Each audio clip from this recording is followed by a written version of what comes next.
the term producer has been way overused for who's actually doing movies in this day and age.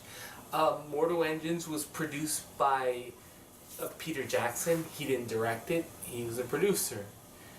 This movie is being produced by James Gunn, and his name is the one that's popping most in the advertising. So let's talk about this movie that is directed by someone else, written by two other people who happen to be James Gunn's brothers. I'm talking about the horror superhero movie Brightburn.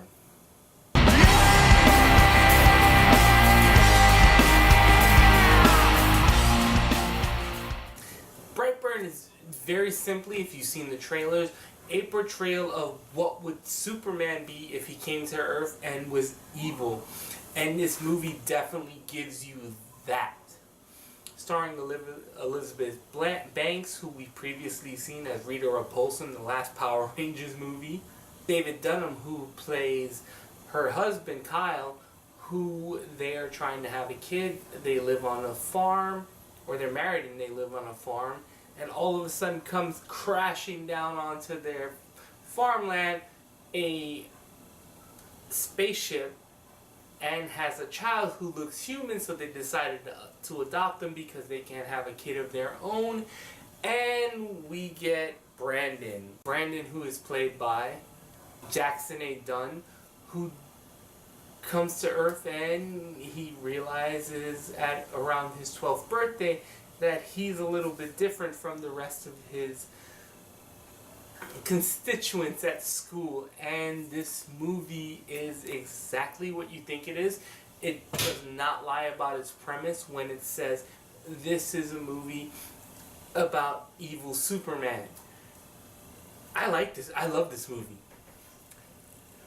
A lot of people may have different feelings about it because it goes in a very interesting way, because it's more of a horror movie than a superhero origin story, and some people might have problems with that. I had no problems with that because Brandon, as the Brightburn, the titular character, is creepy as hell.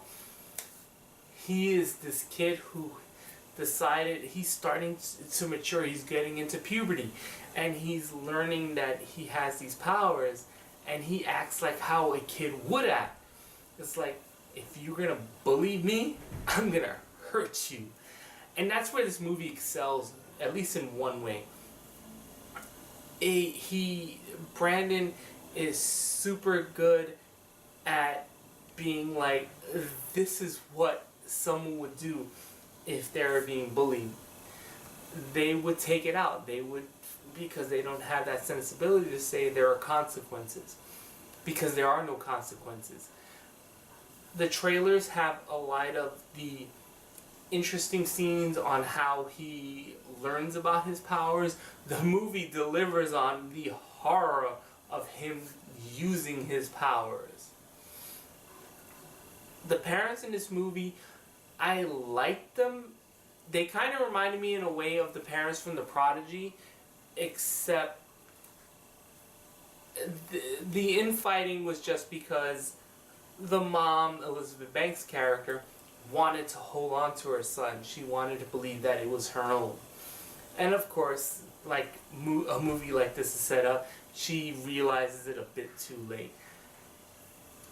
The horror in this movie is absolutely palpable.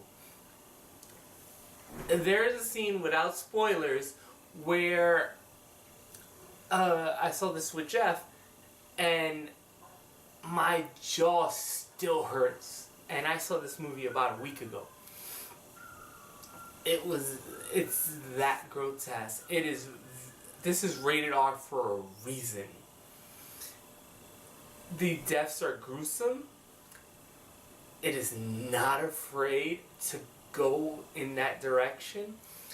And this is really a brutal movie. If you're going to take a kid there, or someone who's not used to horror movie, let them know what's going to happen ahead of time, because it is very, very, not violent, but it is very visual on the violence that's in the movie. I enjoyed the parents. They actually kind of argued like real parents. Like I said, unlike something like The Prodigy, and I love that. I love The Prodigy, but this movie, the family, it was one parent who was living in denial and one parent who was like, yo, this is what's happening. If I was going to say anything bad about the movie, it's there's a lack of character development for the main character, the Brightburn character, for Brandon, because he kind of finds out what he needs to do and then he executes it. And there's no backstory. It's more or less we're watching him in this moment and he decides to turn this way. And I think some people will be dissatisfied by that. I think some people will be angry that this isn't the deconstruction of the superhero movie. That's because you can want what you want from a movie, but this movie shows you what it's trying to tell you. And it does it very efficiently. Almost too efficiently, because it felt a little short. But I'm not gonna lie, after some of the death scenes in this movie, I wanted to get the hell out of here as soon as possible because it was so brutal. It is very visual and very graphic, in all honesty. But other than that, I adored the hell out of this movie. This might be... I don't even know how to rank horror movies because I have to review another horror movie in a couple minutes. But this is a solid winner. Easily the best superhero movie, and a superhero movie we needed after the shitty superhero movies between Captain Marvel, a very blah Avengers Endgame, we're still a week away from Dark Phoenix, and about a month away from Spider-Man Homecoming. But yeah, this is the superhero movie we needed. This is the superhero movie we got, and don't go once. And I love the ending actually to this movie. Don't leave once the credits starts, because there is a surprise appearance by someone who is very used to being in superhero movies. So stay tuned for that. I'm gonna give this movie a 9.1. Very fun. Very straight. It's literally a straight bullet. I would have liked to know a little bit more about Brandon's backstory, but the shock is good. The horror is freaking straight up scary. The actual acts of violence will leave you in pain for probably days. So go out of your way to watch Brightburn. I had a hell of a time. Did you watch Brightburn? Let me know in the comments below, and I will talk to you later because I have another horror movie to do. So bye.